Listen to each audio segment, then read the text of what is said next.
પ્રતિબંધિત કેમિકલ્સ વિદેશ મોકલવાનો મામલો એટીએસે આરોપીઓને સુરત કોર્ટમાં રજૂ કરી રિમાન્ડ માંગ્યા। કોર્ટે ડ્રગ્સ કેસના આરોપીના 3 દિવસના રિમાન્ડ મંજૂર કર્યા છે। સતીશ સુતરિયા અને એક મહિલાની ધરપકડ કરવામાં આવી છે। ડ્રગ્સ બનાવવા માટે કેમિકલ્સ વિદેશ મોકલવામાં આવતા હતા।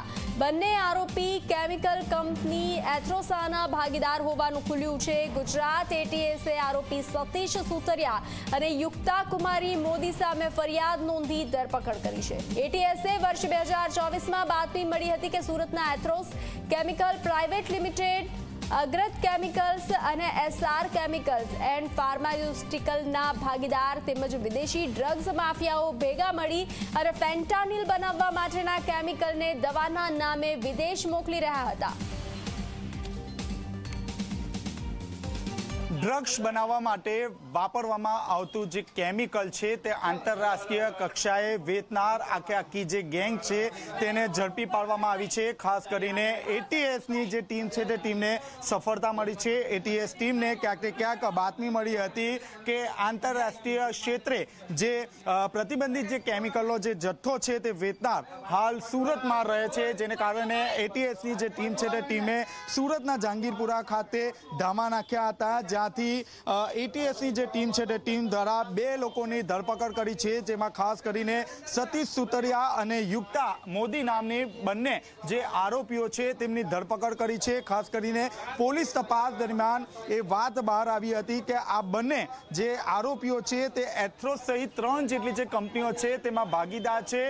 જે પ્રતિબંધિત જે કેમિકલનો જે જથ્થો છે તે દવાની જે આડ છે તે આડમાં વિદેશ ખાતે મોકલવામાં આવતો હતો અને ત્યારબાદ જે કેમિકલ છે તે કેમિકલમાંથી જે અલગ જે ડ્રગ્સ છે તે ડ્રગ્સ બનાવવામાં આવતું હતું અને જે બોગસ જે કાગળો છે તે કાગળો થકી આ જે કેમિકલનો જે જથ્થો છે તે વિદેશ મોકલતા હોવાનું પણ બહાર આવ્યું છે। આ બંને આરોપીઓને સુરત નામદાર કોર્ટમાં રજૂ કરવામાં આવ્યા હતા, જ્યાં નામદાર કોર્ટ આગળ એટીએસની ટીમે 14 દિવસના રિમાન્ડની માંગ કરવામાં આવી હતી, પરંતુ નામદાર કોર્ટે આ બંને આરોપીઓના 3 દિવસના જે રિમાન્ડ છે તે રિમાન્ડની માંગણી મંજૂર કરવામાં આવી છે। સૌથી મહત્વની વાત છે કે આ જે કેમિકલ જે છે તે વિદેશ ખાતે મોકલવામાં આવતું હતું, જેમાં વિદેશથી કુખ્યાત સિલનોવા કાર્ટેલ નામની જે ગેંગ છે તે ગેંગ સાથે પણ આ બંને આરોપીઓ સંકળાયેલા હોવાની હકીકત સામે આવી છે। હાલ તો એટીએસની ટીમ જે છે તે બંને આરોપીઓના રિમાન્ડ લઈને વધુ પૂછપરછ હાથ ધરશે। બંને જે આરોપીઓ છે તેમાં સુરતમાં કોણ સંકળાયેલું છે તે અંગે પણ વિગત પ્રાપ્ત કરશે। કેમેરામેન વિજય બેસાણી સાથે ચેતન પટેલ, ઝી મીડિયા, સુરત। અને હવે માત્ર